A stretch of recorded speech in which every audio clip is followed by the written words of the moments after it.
ეს უნდა იყოს მთელი ერის საქმე, საყოველთაო სახალხო საქმე.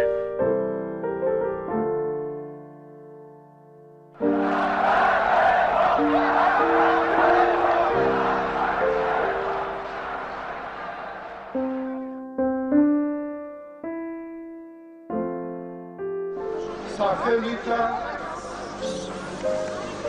მამისათა დაცისათა დაწმინდისა სულისათა ჩვენთან არის ღმერთი არ დაიყო გზას უხსნი ნაწილი ხალხისა მის დგას ჩვენთან მხარეს ეშვება რუსთაველის ჩიხებში თუ წამოვა ქვეითი ყველა ვჯდებით და როგორც უყავი შეთანხმებული ფლანგებს იკავებენ კაცები არავით არის სიტყვიერი კონტაქტი არავით არის ყვირილი არავით არის წივილი ყველაფერი წყნარა შვიდად კეთდება ჩვენთან არის მისი უწმინდესობა ის არ გვტოვებს ჩვენ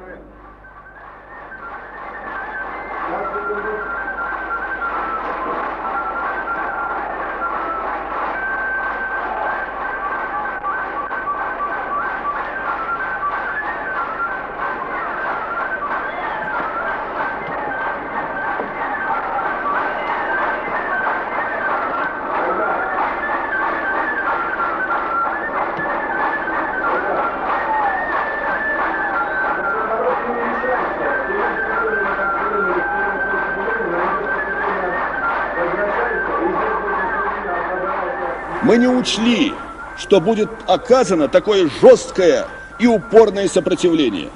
И баррикады, и вооруженные отряды боевиков.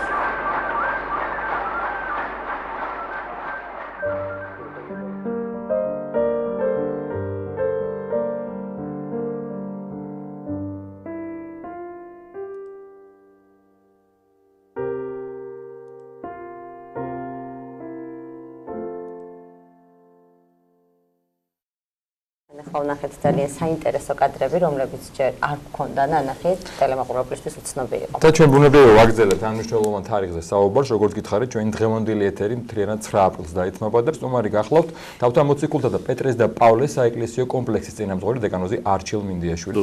მოგლოცეთ, დიდი მადლობა მობრძანებისათვის. თქვენ უშუალოდ იყავით ჩართული, თქვენ იმ დროს ბრძანდებოდით უზენაესის ჩაფწოს საბჭოს ერთ-ერთი წევრი და ასევე ეროვნული მოძრაობის ძალიან აქტიური წარმომადგენელი. როგორ გაიხსენებთ 30 წლის შემდგომ ამ ფაქტს? რა იყო, რა მოვლენა იყო, როგორ ვითარდებოდა პროცესები? როგორც ღვთისმდიდრებული მოციქული პავლე გვასწავლის, მონას თუ აქვს საშუალება განთავისუფლდეს. აქ იგულისხმება მშვიდობიანი გზა განთავისუფლების. სწორედ ამ გზას დაადგა ეროვნული მოძრაობა იმ ხანად. არა რევოლუციის ხავერდოვანი იქნებოდა თუ ვარდების და სხვა, რადგან ყოველგვარი რევოლუცია ეშმაკისგან მომდინარეობს. როგორც წმინდა სერაფიმ საროველი გვასწავლის, პირველი რევოლუციონერი ზეცაში სატანა იყო. სინათლის ქერაბინი იეროსთეოზად წოდებული, რომელიც ამპარტავნებით გარდაისახა წვდიადის ანგელოზად და დღეინდელად დღემდე თვლის, რომ ის არის თავადი ამ სოფლისა და აქედან გამომდინარე ბუნებრივია ცდილობს თავისი კანონებით ატაროს წუთისოფელი. მაგრამ როცა ქრისტე მაცხოვარი ჩვენი მცდელი მოვიდა დედამიწაზე, მან მოიტანა სრულიად სხვაგვარი სუფევა, სხვაგვარი მშვიდობა, რომლის მიმდევარნიც ვართ მართლმადიდებელი ქრისტიანენი. მნიშვნელოვანია ითქვას ისიც, რომ ამ მოძრაობის ლიდერები, მე ვიტყოდი, ჩვენი ეროვნული მოძრაობის უკანასკნელი მოხიკანები, ბატონები მერაბ კოსტავა და ზვიად გამსახურდია, სამწუხაროდ უკანასკნელი წარმომადგენლები აღმოჩნდნენ. მოდით კითხვა დავსვათ, რატომ დაიწყო ეგევითარი მოძრაობა ეროვნული, რა მოიტანა, შედეგი რა არის და მივაღწია თუ არა იმას, რასაც მიზნად ისახავდა. მაშინაც კი იმ დროებაში იყვნენ ესეთი ადამიანები, ჩვენი ერის ნაწილი, მათ შორის სასულიერო დასიდანაც, რომლებიც ფიქრობდნენ, რომ ეროვნული მოძრაობა, პატრიოტული გრძნობების ქონა ეს არის სამშვინველის დონე. რასაც მე პრინციპულად ვერ დავეთანხმები. აი, თუნდაც მოვიგონებ ეკლესიის ისტორიიდან. ჭეშმარიტების სვეტად წოდებულნი ისეთი დიდი კაბადოკიელი მამები, მაგალითად როგორც იყვნენ ბასილი დიდი და მისი სულიერი ძმა და მეგობარი გრიგოლ ღვთისმეტყველი, მოდით წავიკითხოთ მათი თხზულებანი, ეპისტოლეები, განსაკუთრებით წერილებში ჩანს, როგორ გულტკივნეულად განიცდიდნენ ყოველივეს, რაც მათ სამშობლოში კაბადოკიაში ხდებოდა. აი მაგალითად, როდესაც მწვალებელმა იმპერატორმა ვალენტიმ სპილენძის გადასახადი დაუმძიმა კაბადოკიელებს, ეცადა ეკლესიის ორად გახლეჩას, ასევე კაბადოკიისა, როგორც მხარისა და დაუარსა სხვა დედაქალაქი ტიანი, კესარიის გვერდით, ესევე ახალი მიტროპოლია, რითაც საბოლოოდ ცდილობდა ბასილის პიროვნების დასუსტებას, მისი მართლმადიდებლური პოზიციებისა. ნახეთ, წავიკითხოთ ბასილი დიდის წერილებში, როგორ გულტკივნეულად აღიქვამს ამ ყოველივეს. და ესე იგი, სპილენძის გადასახადის შემცირებასაც კი სთხოვს უმაღლეს ხელისუფალს. ასევე გრიგოლ ღვთისმეტყველის ერთ-ერთი უკანასკნელი წერილი ღრმა მოხუცებულობაში, მძიმე სნეულებაში დაწერილი, სადაც ის ერთის სიტყვით იგონებს თავის გარდასრულ დღეთა და მათ შორის აღნიშნავს სამშობლოდანაც გამაწევეს. მტკივნეულად ამბობს იგი. მაშინადამე ბასილსაც, გრიგოლსაც ჰქონდათ ეროვნული გრძნობები, ჰქონდათ პატრიოტიზმი, უყვარდათ სამშობლო. ეს მაშინ, როცა მწვერვალი არიან მართლმადიდებლური ღვთისმეტყველებისა და ღვთისმოსავის ცხოვრებისა. ესეც არ არის ყველაფერი. ღვთივდიდებული პავლე ერთ-ერთ ეპისტოლეში უფალ ღმერთს მიმართავს. დე შენი მოციქული გავიწირო ჯოჯოხეთში, ოღონდ ჩემი ერისშვილები ისრაელიანები აცხოვნე. ესე იგი, როგორ უყვარდა საკუთარი ერისშვილები, რომ ესე იგი მზად იყო სული წარეწმიდა მათთვის. ეს არის სიყვარულის უმაღლესი გამოვლენა. აკი ჩვენი ცხოვრების წინამძღვარი უფალის ასე არ მოიქცა? მან სული თვისი დაასდვა ჩვენი ცხოვრებისათვის. სისხლი დასთხია გოლგოთაზე და ხორცნითვისი განტეხა ჩვენისაც ხონებისათვის. ისე რომ მე ვერ დავეთანხმები იმ შეხედულებას და დღეს კიდევ არის ზოგიერთის მოსაზრებაში მსგავსი რამ, რომ ეს არის სამშვინველის დონე. ეს არის სიყვარულის გამოვლენა. ეს სახარებისეული ენით რო ვთქვათ, ეს არის მეორე მცნება. შეიყვარო მოყვასი შენი ვითარცა თავითვისი. მამართო, თქვენ როგორც აღნიშნეთ, ოზანეს საბჭოს ერთ-ერთი წევრი იყავით, აი წინა პერიოდში რა ვითარებები იყო, თუ იყო საშიშროება, თუ გძნობდით, რომ შეიძლება ეს დარბევი და მსხვერპლი დასრულებული იყო. აი რა შემართება იყო წინა დღეები, რომ გავიხსენოთ უშუალოდ გავახსენოთ მაყურებლებს, თქვენ მონაწილე იყავით ამ ყველაფერს. თავად 9 აპრილის დღეებში, რა თქმა უნდა, მეც ერთი მათგანი ვიყავი, თუმცა არ ვიყავი ლიდერებთან მდგომი იქ. პრაქტიკულად, რასაც გამოთქვამდა ეს მოძრაობა, მე იმას გამოთქვამდი ამბიონიდან. ოღონდ რა თქმა უნდა, ეკლესიურ სწავლებასთან ერთად. აქ იგითხარით შესავალში ყოველგვარი რევოლუცია ნებისმიერი მეუღებელია ქრისტიანული აზროვნებისთვის. უშუალოდ 9 აპრილის ღამეს პირადად მე არ ყოფილვარ. თუმცა იქ მე ახლოს ცხოვრობდი წნელაძეზე და ბუნებრივია მალევე შევიტყვე და რა თქმა უნდა გულისიღრმემდე განვიცადე ეს ყველაფერი. იმდენად დიდი იყო ჩემში, ესე იგი, აღშფოთება, რომ მეორე დღეს გმირთა მოედანზე, როცა ჯარისკაცები იდგნენ, თუ გახსოვთ, ნიჩბებითა და ავტომატებით შეერაგებული, ვეღარ დავითმინე და მივეჭარი და რუსულ ენაზე მამხილებელი სიტყვა უთხარი. აქ მე 2-3 მოქალაქე მომიახლოვდა და შემევედრე, რომ მამაო ესენი არ დაგინდობენ, ძალიან გთხოვთ გავშორდეთ ამათ. ნუ მე გავცილდით იქაურობას. მე ამასაც მინდა მივაქციო ყურადღება, რომ სპონტანურად და ერთბაშად ის რასაც დღეს 9 აპრილს უწოდებ და მცნებად იქცა ჩვენთვის არ მომხდარა. ეს დროთა განმავლობაში მზადდებოდა. ნუ პირველ ყოვლისა მაშინდელი დისიდენტური მოძრაობა უწოდა. მეორეს მხრივ ობიექტურები რომ იყო, საბჭოთა კავშირში უკვე დაწყებული იყო დაშლა. იმიტომ რომ მარაზმამდე იყო მისული ეს ჭრილოური იმპერია.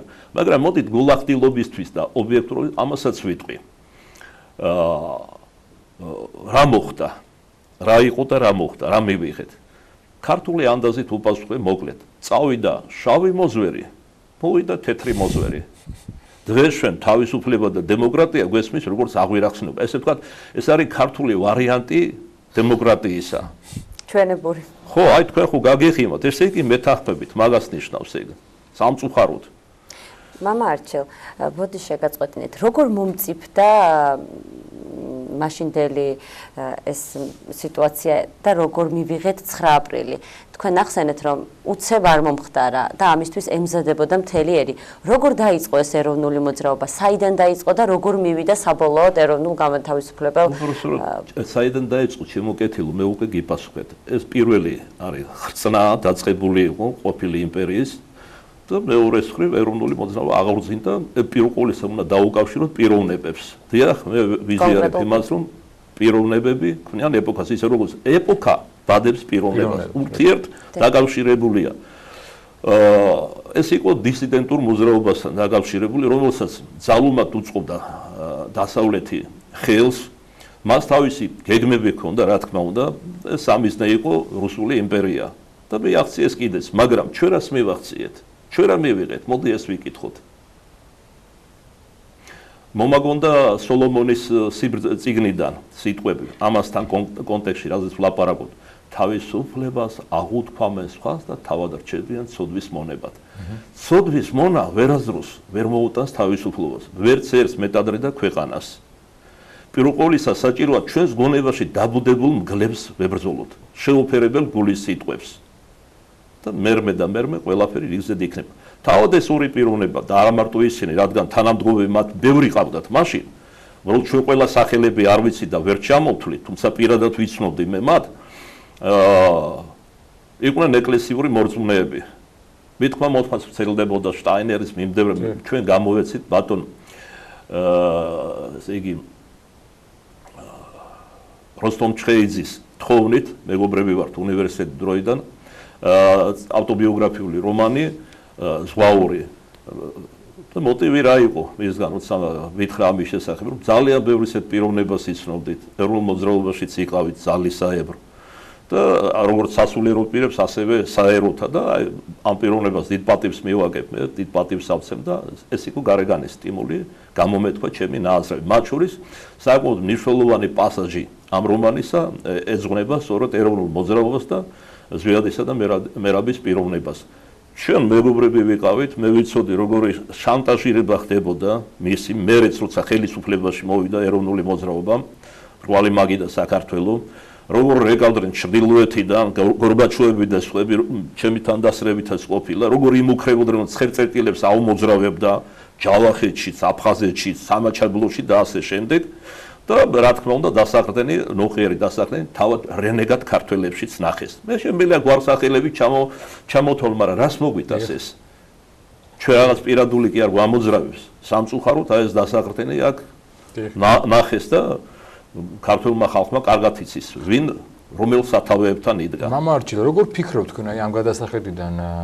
შესაძლებელი იყო რომ სხერპლის გარეშე ესეთი რაღაც ძიმე დასასრულის გარეშე ყოფილიყო შემდგომ ეს რაღაცა პროცესები, რომელმაც უკვე მოვიტანა დამოუკიდებლობა და ჩვენ თითქოს შევეცადეთ ეხლა რა ფორმით და როგორ ამაზე ვისაუბროთ, რამდენად გამთავისუფლეთ, მაგრამ ყოველ შემთხვევაში დაძრა დიდწილად 9 აპრილმა და ზოგადად რეგიონში გამოიწვია დიდი რაღაცა გამოხმაურება. ზოგადად შევძარით ჩვენ რაღაცა ის რეგიონი. მე სავსებით ვიზიარებ იმ შეხედულებას, რომ მან დააჩქარა რუსული იმპერიის რღვევა. თუ არა 9 აპრილი ალბათ დიდი დაგვიანებით მოხდებოდა, მაგრამ ადრე თუ გვიან მაინც მოხდებოდა. აი ძველ ჩინურ ფილოსოფიას ესეთი ჩინებული სწავლება ის რაც ძველია და მიდის ძალით ნუ შეაჩერებ, რაც ახალია და მოდის წინო გადაეღობები. აი რაღაც მსგავსი რა მოხდა აქ. ეს ადრე თუ გვიან მოხდებოდა. უბრალოდ ამ პიროვნებებმა, ამ მოძრაობამ და ყველა იმ გარემოებამ და ვითარებამ დააჩქარა ეს პროცესი. აქედან რა კი გარდაუვალი იყო და რა კი საქმე ჰქონდა ამ მონსტრთან ჩრდილოეთთან, ბუნებრივია ეს უსისხლოდ არ მოხდებოდა, მაგრამ სახარებიდან მოიგონა დედაკაცი ვიდრე შობს, მშობიარობის სალობასა და ტკივილებში, მაგრამ როდესაც ნაყოფს, თავისი ტკივილებისას, მუცლის ნაყოფს ნახავს, ეს ჩადებული აქვს თვისაგან, ამას მედიცინაც ასწავლის, ყოველივე ავიწყდება, იმდენად დიდია სიხარული. მე მახსოვს პირველი 2 კვირა 9 აპრილის შემდგომ როგორი სულიერი აღმაფრენა იყო, აღტყინებას, ურთიერთსიყვარული, პატივისცემა, თავდადება, მაგრამ ქართველებს ეს დიდხანს არ გვიყო. მე ამოძრავდნენ ჩვენი გარეშე, ხილული და უხილავი მტრები, თუ ჩრდილოეთიდან, თუ დასავლეთიდან. მოდი პირდაპირ თქვა. არ შეიძლება, ესე იგი, ვაძაკოთ ერთი და ვაქოთ ლიქვნელურად მეორე. მე სვიმონ მეფეს უდიდეს პატივს ვცემ, მიყვარს ეს მეფე, ყოველ ჩემს ლოცვაში ვიხსენებ. ცნობილი გამოთქმა მისგან დავრჩა და არა მარტო ის, რა თქმა უნდა, ალია და ჩალია ორივე თათარია. მე ჩემი საქართველო მიყვარს. დიახ. და მე მიყვარს ყველა, იმიტომ რომ მე თუ ჩემი საქართველო და ქართველი ხალხი არ როგორ შეიძლება მიყვარდეს რომელიმე მათგანი. დიახ. ეს ხო თვალთმაქცეობაა. დიახ და მამა არჩილ, როდესაც ჩვენ ვიხსენებთ ხოლმე 9 აპრილს ყოველთვის აი ჩვენ კადრებშიც გქონდა ახლა ის უნიკალური კადრები, როცა პატრიარქი აბძანდა. ხოდაშორის ერთ-ერთ არხზე მისცა პატრიარქმა ინტერვიუ და მე მანამდე არ მომისმენია საოცარი ამ თქო, მე როცა მივდიოდიო, მე ვიცოდი რომ ხალხი არ დამიჯერებდაო. უბრალოდ მე მითხრეს რა საფრთხე იყო და აქ ბევრს გონია რომ პატრიარქო დაშალად. პატრიარქო ბძანა რომ მე დაშლა არ მიფიქრია, მე უთხარი რომ ვილოცოთ მიუტრიალდეთ და ისიც ბძანა რომ მე დაშვეთის გადავიდა და ბძანა ისიც რომ მე მზად ვიყავი იმ დროს ხალხთან ერთად შევწერულიყავი, მაგრამ რაც მოხდა, როგორც მოხდა იქ არ ლოცვა არ წაკდა რაღაცა თითქოს არ დაუჯერეს. პატრიარქო გაგრძელებაში და თვალებზე ცრემლები მოადგა. წინ გადამეფარნენ. გადამეფარნენ. ასეთ განსასწრელში იყვნენ, სასიკვდინე განსასწრელში წინ გადამეფარნენ. დაეცვათ მათი პატრიარქი, ამ დროს ცრემლები მოადგა თვალებზე ეს დავიდა. აი ამ ფაქტით შევაჩერეთ ყურადღება. შეიძლება ჩვენ რაღაცა ისეთი სულიერი კუთხით, იმიტომ რომ მოწორხეს საუბრობთ მონებრივია, რომ თითქოს რაღაცა იქ მაშინ ნებსით უნებლიეთ, არ ვიცით მიზანმიმართულად თუ შეიძლება მახტკინებით, როცა იყო ურჩობა და არ დამორჩილება სულიერი ლიდერის, ხო? შეიძლება ამან უკვე რეაქცია გამოიწვია. როგორ შეახერხებთ ამ ფაქტს აი ცნობილი კადრები და ეს პატრიარქის თვალები იმ მომენტში ჩემთვის არის გამოუგნებელი, რაღაც საოცარი თვალებით იყურება. პატრიარქი, როგორც ერის მამა, დადგა თავის ერიშვილებთან.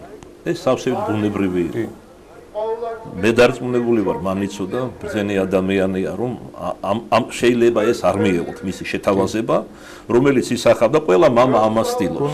ხორციელი თუ სულიერი, რომ გადაარჩინოს თავის სულიერი შვილები, მაგრამ საბოლოოდ რითი დამთავრდა მისი ლოცვით. ლოცვით. როგორც ბასილი დიდი ამბობს, კეთილსაებს თუ ყოველ საქმეს ლოცვით დაიწყებს ქრისტიანი და ლოცვით განასრულებსო. ლოცვით დაიწყო ეს მოძრაობა და ლოცვით განსრულდა. მამა არჩილ, ბოდიში დაასრულეთ, მე გკითხავთ. არა, ბრძანეთ. დღევანდელ დღეს ჩვენ ერთდროულად თან წუხვართ 1989 წლის 9 აპრილის გამო, ეს არის ჩვენი ქვეყნის უდიდესი ტრაგედია და 91 წლის 9 აპრილის გამო ვხარობთ. როგორ ფიქრობთ, რამდენად გააზრებული აქვს დღევანდელ საზოგადოებას რა მოხდა 89 წლის 9 აპრილს? საზოგადოებას, რომელიც არ იყო მაშინ უშუალო მონაწილე ამ პროცესებისა. მე ვგულისხმობ ახალ თაობას. მე ვფიქრობ, რაც მოხდა, ის ძალიან კარგად იცოდა თავად მონაწილე ხალხმას და მაყურებელს თუ გნებავს, მაგრამ დღეს ესმით თუ არა, აი ეს უკვე საეჭვო არის. დღევანდელი ახალგაზრდობა, რომელსაც სახელმწიფო დონეზე უწყობენ ხელს გაბრუებაში, კანონებმა, მხედველობაში, მარიხუანაზე, როცა პლანტაციების გაშენებას კი დააპირეს, როდესაც სოდომური ცოდვა ლეგალიზებულია პარლამენტის დონეზე და პარლამენტი თავის სახელს ამართლებს ამ შემთხვევაში ფრანგულიდან ქართულად რომ თარგმნოთ სალაყბოს ნიშნავს. პირდაპირ გეტყვით ალალად, რატო ხენაყოფით რასაც ხედავ იმას ვაანალიზებ და გარკვეულ დასკვნებს ვაკეთებ. ღმერთმა მეც მომცა გონება. როცა ესე იგი ყვავის ღამის კლუბები და მათ შორის ერთ-ერთი კლუბი ვიცი ყოფილ ტაძარშია მოწყობილი, არის ამაზე ლაპარაკი, მაგრამ არ არის დათმობა. ერთ-ერთი ყოფილი დიდი ბრჭყალებში პოლიტიკოსის მეუღლის კუთვნილებაა და ვერათ მობინებენ. რაზეა ლაპარაკი? დედები მოდიან ჩვენთან მოზღვრებთან ტაძარში და ტირიან მამაო შვილი თამბაქოს არ ეწევდა, თუმცა თამბაქოს ნარკოტიკია, ნიკოტინი შედის, სულუქი ნარკოტიკი შედის და მარიხუანას ეწევიან ჯგუფურად მოდიან მეგობრებთან სახლში, ჩემს თვალწინ. როცა მე ვეუბნები შვილო, რას აკეთებ? კანონი არ გვიშლის ამას. აი რა წაახალისმა კანონმა.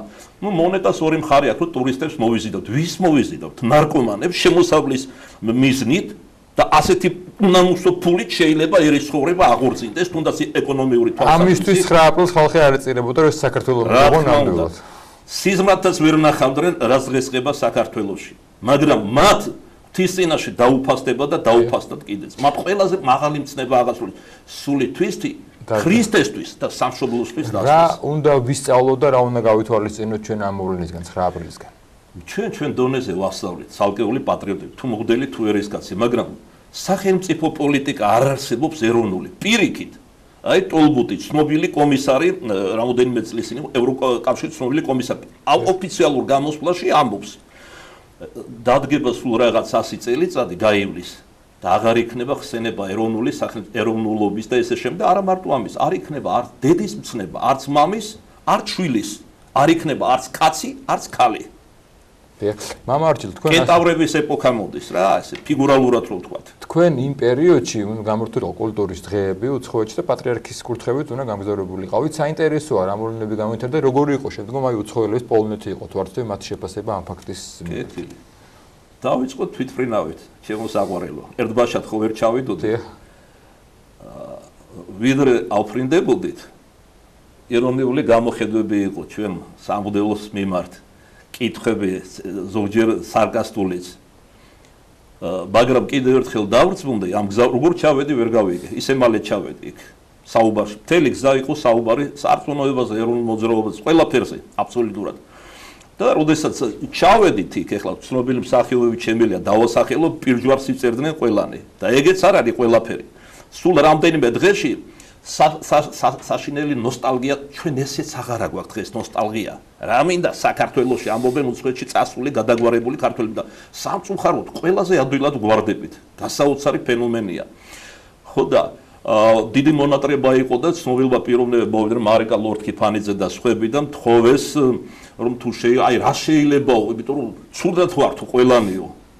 წვანე დარბაზიც იყო ახალგაზრდა მსახიობი, ძალიან დაუმეგობრდი, სხვათა შორის ესეც მინდა ვთქვა და ერთი მათგანი ჩემი ერთ-ერთი შვილის ნატლია გახდა. მალე იმ შობერა ცოლმა რომ დაუბრუნდი და მე ვთხარი პარაკლისი გადავიხადოთ მეთქი და ორიოდე სიტყვას გეტყვით მეთქი ჩვენ სარწმუნოებაზე. და ბავშვი ერთ-ერთმა ცნობილმა რეჟისორმა აცგანსვენებულმა მითხრა რომ პოლონეთის მიტროპოლიტი ჩემი მეგობარი არისო და სთხოვა და დაგვითმო სამიტროპოლიტო ტაძარი. და როდესაც იქ მოვილოცავდი, ვნახე ივერიის ღვთისმშობლის ხო უზარმაზარი, თითქმის მთელი კედელი იყო ივერიის, ისე გაგვიხარდა, რო უთხარი ეს ივერიის ღვთისმშობელი მივიდა ყველა ამბორყოფა დაუწყო და მოკლედ გადავიხადეთ პარაკლისი, ცნობილი ანსამბლი იყო გუნდი ხომაიშვილის, დაუმეგობრდით ჩვენ ყველანი და აი რა მეთქა, საოცარი სიტყვები თქვა ბატონმა ანსობ, ჩვენ ბევრჯერ გვიგალობია ეს საგალობლები, უცხოეთში, სხვა ქვეყნებში, სამშობლოში, მაგრამ ისე როგორც დღეს ვიგალობთ, ეს სულ სხვა რამ იყო. პირველად მივხვდი, რას ნიშნავს, როცა უფალს უგალობ. იმიტომ რომ თავისთავად ღვთისმადიდებელია და ისინი გალობდნენ როგორც კულტურის რაღაც ნიმუშებს და იგალობეს როგორც ღვთისმოსავება. ჩვენ გვაქვს და აი თქვენ კითხვაზე პასუხობ.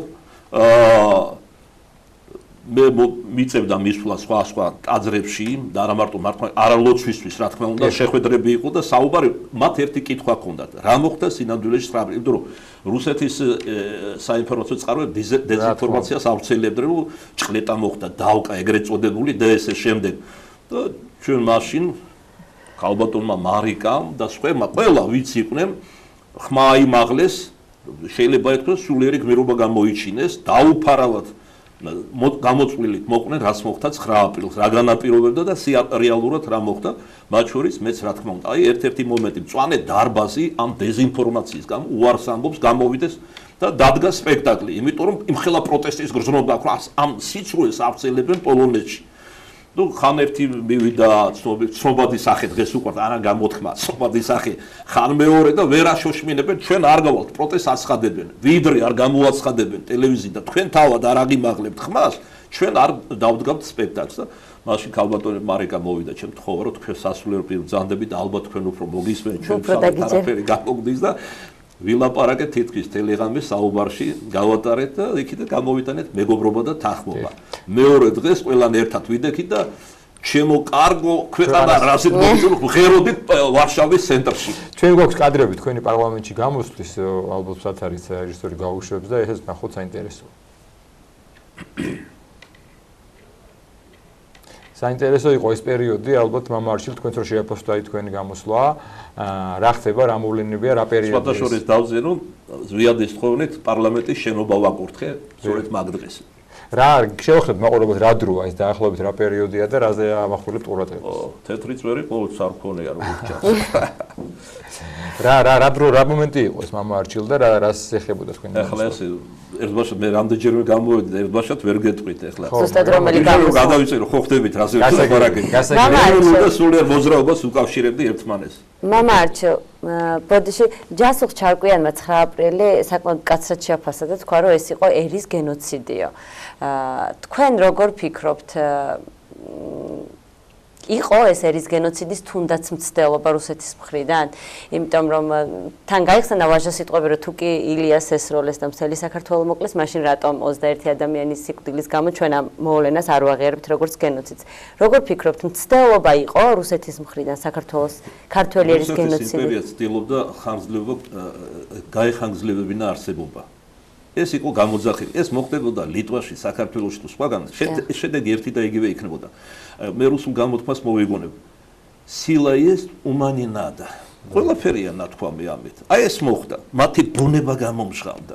მაგალითად ეს სხვა ქვეყანაში, სხვა დანიაში, ბელგიაში სხვაგვარად მოხდებოდა პარლამენტარული მოლაპარაკები და სხვა, მაგრამ დიპლომატიური ხო, მე ესე იგი არ ვიტყოდი რომ გენოციდი საკუთარ თავს იცავდა, საკუთარ არსებობას, რომელიც უკვე იხსნებოდა და კნინდებოდა. და მე რუს ამბობენ რომ ეს იყო ტრაგედია, მე არ ვიზიარებ ამას. პირიქით უდიდესი დღე არის, იმიტომ რომ უმაღლესი მცდელობა აღასრულეს ჩვენმა ერიშვილებმა. ამით მარტო იმ 21 ადამიანის კი არა, თითქმის მთელი ერის ნება იყო გამოხატული. ამაში ყველა აღტკინებული ვიყავით ერთი აზრითა და იდეით და სულეთვისი დაასდვეს. მე ვამბობ ლოცვით ქრისტესთვის და სამშობლოსთვის, რისგანაც სამწუხაროდ დღეს შორსა ვართ. დიდი მადლობა მამა არჩილ მურძანებისთვის და ამ მოვლენების შეფასება გახსენებით, შეგახსენებით გვესაუბრებოდა თავთა მოციქულთა პეტრეს და პავლეს საეკლესიო კომპლექსის წინამძღვარი დეკანოზი არჩილ მუნდიაშვილი, რომელიც იმ პროცესების უშუალო მონაწილე იყო.